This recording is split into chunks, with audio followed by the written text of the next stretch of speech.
Hello student, तो सभी कैसे हैं। तो आज हम इस बुक के अगले चैप्टर के बारे में चर्चा करते हैं।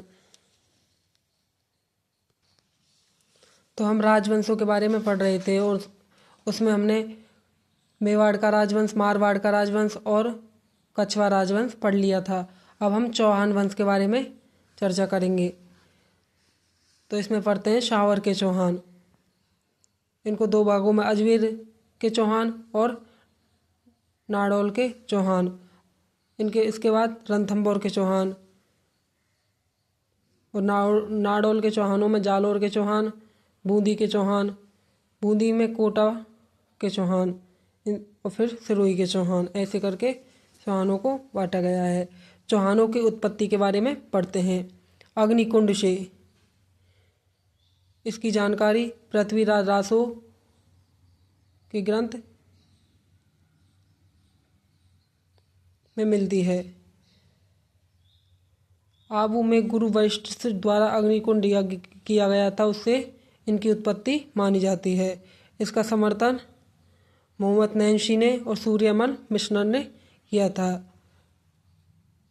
कि आबू में अग्निकुंड से प्रतिहार, परमार, चालुक और चौहान की उत्पत्ति हुई थी।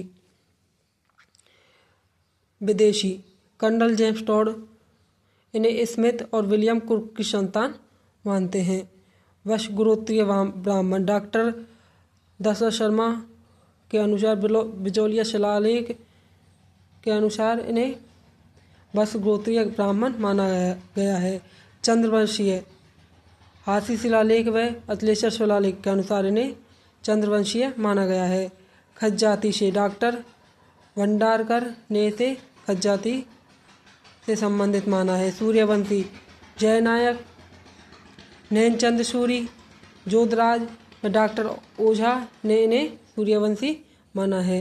यह कुछ कथन थे जो चौहानों की उत्पत्ति के बारे में बताते हैं। चौहानों के मूल स्थान शामर, यह बिचौलिया शिलालेख के अनुसार है।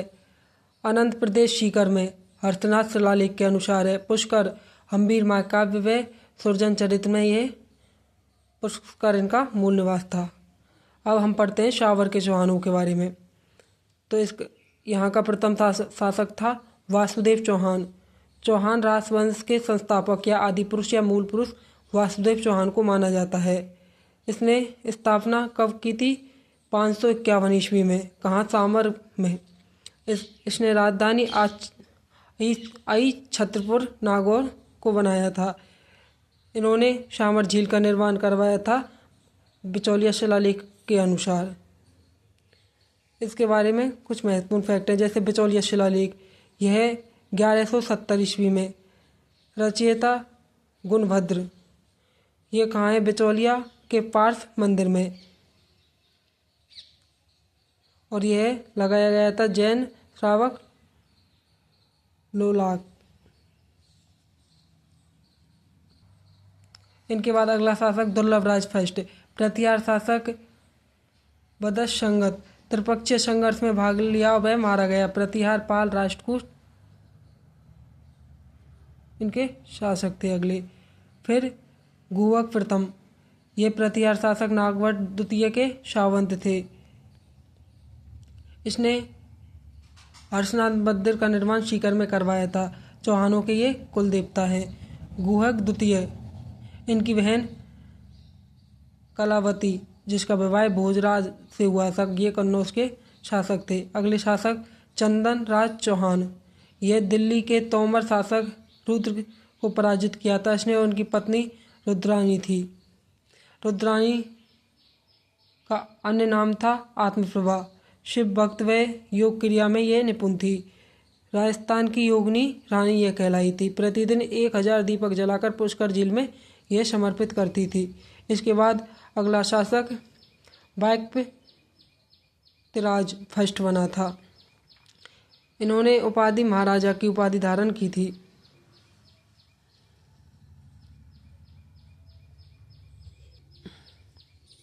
इनके बाद अगला शासक सिंहराज, इसने महाराजाधिराज की उपाधि धारण की थी। इसके बाद विग्रहराज द्वितीय, यह प्रारंभिक शासक में सबसे प्रभावशाली व योग्य शासक थे।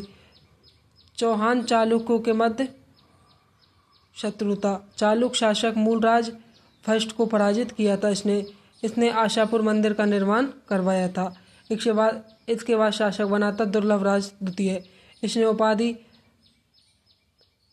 दुर्लभ देवमेरु की धारण की थी। इसके बाद शासक बना था गोविंदराज तृतीय। इसने उपाधि वैरी भट्ट की धारण की थी। इसके बाद शासक बना था वाकपतिराज द्वितीय। इनके पुत्र लक्ष्मण चौहान ने 960 ईस्वी में नाडौल के चौहानों की वंश की स्थापना की थी। इसके बाद शासक बना था पृथ्वीराज फर्स्ट। इसने उपाधि परम भट्टारक महाराजाधिराज परमेश्वर की उपाधि इसने धारण की थी। तुर्क सेना के विजेता थे। इनके पुत्र अजयराज जिसने अजमेर बसाया था। तो अब पढ़ते हैं हम अजमेर के चौहान। तो यहाँ से क्वेश्चन पूछे जाते हैं चौहान वंश में से। अजमेर के चौहानों में प्रथम शासक था अजयराज। यह 1113 से 33 के मध्य इसने शासन किया था। अजमेर नगर बसाया था 1113 ईस्वी में। इसने अजमेरू दुर्ग दारागढ़ में 1113 ईस्वी में बनवाया था। इनकी राजधानी अजमेर थी। इसने सिक्के चलाए थे श्री अजय देव के नाम व लक्ष्मी का चिन्ह। इनकी पत्नी सोमलेखा के नाम पर भी इसने सिक्के चलाए थे। इतिहास की फर्स्ट रानी जिसके नाम पर सिक्के चले थे। मालवा के शासक नरवन इन परमार को इसने पराजित किया था। अंतिम समय में पुष्कर ये चले गए थे। दिगंबर व श्वेतंबरों के बीच शास्त्रार्थ दंगल की अध्यक्षता इसने की थी। इनके पुत्र अन्नोराज या आनाजी ये अगले शासक बने थे। इनके बाद अन्नोजी राज या आनाजी। इसने 1133 से 55 के मध्य शासन किया था। इसने आना सागर झील अजमेर में बनवाई थी और बराह मंदिर पुष्कर में बनवाया था। मतभेद अन्नोराज व चालुक्य राजा जयसिंह के मध्य था। इनका विवाह कांचन देवी से हुआ था जो जयसिंह की पुत्री थी। अनुराज के दरबारी विद्वान देवघोष व धर्मघोष थे। कुमारपाल के साथ इसने संघर्ष किया था। इनके पुत्र जगदेव विग्रहराज चतुर्थ और अपर गांगे व सोमेश्वर थे। जगदेव ने अपने पिता अर्नोजी की हत्या कर दी थी। जगदेव चौहान का प्रथंता कहलाया था। इसने 55 से 58 तक शासन किया था। इसके बाद अगले शासक बने विग्रहराज चतुर्थ। इसने 1158 से 63 ईस्वी के मध्य शासन किया था। इसका अन्य नाम विशल देव। इसने कवि बांधव की उपाधि धारण की थी और यह चौहानों का स्वर्णकाल इनके समय माना जाता है। कलम कटार के धनी ने माना जाता है। इनके समय दरबारी विद्वान सोमदेव जिसने ललित विग्रहराज की रचना की, नरपति नाहला जिसने विशल देव रासों की रचना की थी। इनके समय राजधानी दिल्ली थी। विग्रहराज चतुर ने पराजित किया था गुजरात के कुमारपाल को, कन्नौज के विजय सिंह को, दिल्ली के तोवर को। किलहौर्न ने विग्रहराज चतुर की तुलना कालिदास व भूति विद्वानों से की है। तो अगला शासक पढ़ते हैं हम विग्रहराज चतुर्थ। इसने संस्कृत पाठशाला का निर्माण करवाया था। कहाँ? अजमेर में। कुतुबुद्दीन ऐबक ने इसे तोड़कर 2.5 दिन के झोपड़े में बदल दिया था। 2.5 दिन का झोपड़ा राजस्थान की प्रथम मस्जिद है। यहाँ पंजाब शाह का उर्स लगता है। इसका अन्य नाम 16 खंभों का महल है। विग्रहराज चतुर ने दरबारी धर्म को सूरी के कहने पर एकादशी के दिन पशु वध पर प्रतिबंध लगा दिया था। विग्रहराज चतुर्थ की रचना हरिकेली अर्जुन शिव के मध्य संवाद पर है। ये विग्रहराज चतुर्थ के बाद अपर गांगे शासक बना। अपर गांगे की हत्या पृथ्वीराज द्वितीय ने की। वह स्वयं शासक बना जो कि निसंतान था। इसके चाचा सोमेश्वर फिर शासक बने। तो हम पढ़ते हैं सोमेश्वर के बारे में। यह 1169 से 77 के मध्य इसने शासन किया था। इनके पिता अनुराध थे। इनकी माता कांचना देवी थी।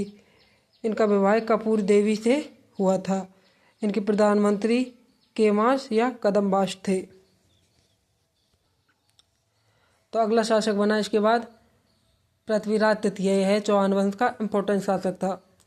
यह 1173 से 92 ईस्वी तक इसने शासन किया। इसका जन्म 1166 ईस्वी में अहिला पाटन गुजरात में हुआ था। इनके पिता सोमेश्वर और उनकी माता कपूरी देवी थी।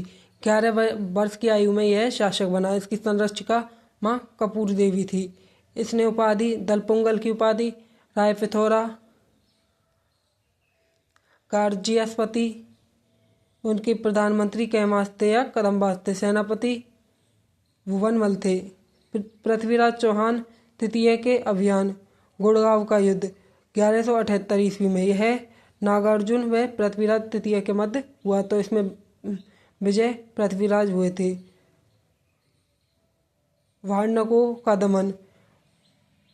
वाड़ानकों का दमन सतलज प्रदेश की एक जाति थी जिसका दमन इसने किया था 1182 ईस्वी में।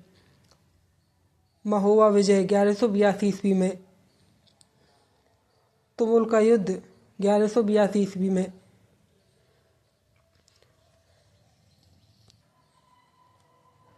पृथ्वीराज चौहान के अभियानों के बारे में हम पढ़ते हैं। चौहान चालुक्यों के मध्य संघर्ष। पृथ्वीराज चौहान व भीमदेव द्वितीय। इसमें विवाद इच्छनी देवी से विवाह को लेकर हुआ था, जो कि आबू की राजकुमारी थी। चौहानों की गढ़वालों से शत्रुता। यह पृथ्वीराज चौहान व जयचंद गढ़वाल इन दोनों के मध्य हुआ था। इसकी पुत्री थी संयोगिता। पृथ्वीराज चौहान संयोगिता से विवाह किया था इसने। पृथ्वीराज चौहान व गोरी के मध्य संघर्ष।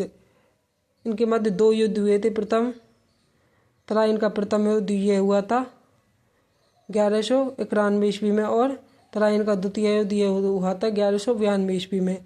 इसका कारण था तवर हिंद पर गोरी का कब्जा और यह इस युद्ध में मोहम्मद गोरी पराजित हुआ और पृथ्वीराज चौहान की विजय हुई थी। और तराइन के द्वितीय युद्ध में गौरी की विजय हुई थी और पृथ्वीराज चौहान तृतीय पराजित हुए थे। चंद्रवरदाई की रचना। पृथ्वीराज रासो के अनुसार गौरी ने पृथ्वीराज तृतीय को गजनी में कैद किया, वह आंख फोड़ दी थी। पृथ्वीराज चौहान ने शब्दवेदी बाण के माध्यम से फिर बाद में गौरी की हत्या कर दी थी। चंद्रवरदाई का दोहा है ये 4 वर्ष 24 गज अंगुल अष्ट प्रमाण, ला ऊपर बैठियो सुल्तान मत चूके चौहान। यह इसकी दोहा था। पृथ्वीराज चौहान तृतीय अंतिम हिंदू सम्राट था। इसके दरबारी चंद्रवरदाई, जयनायक, वागीश्वर, जनार्दन इनके दरबारी कवि थे। इसने पिथौरागढ़ किले का निर्माण दिल्ली में करवाया था। इनका भाई हरिराज था। इनका पुत्र गोविंदराज था जो रणथंभौर चला गया था। पृथ्वीराज चौहान के समय गौरी के साथ ख्वाजामुद्दीन चिश्ती अजमेर आए थे। तो ये हमारा चौहान वंश का ये चौहानों के। तो आज हमने अजमेर के चौहानों के बारे में चर्चा की थी और ये टॉपिक हमारा समाप्त हो गया। अगला टॉपिक हम कल पढ़ेंगे। कल हम रणथंभौर के चौहानों के बारे में पढ़ेंगे।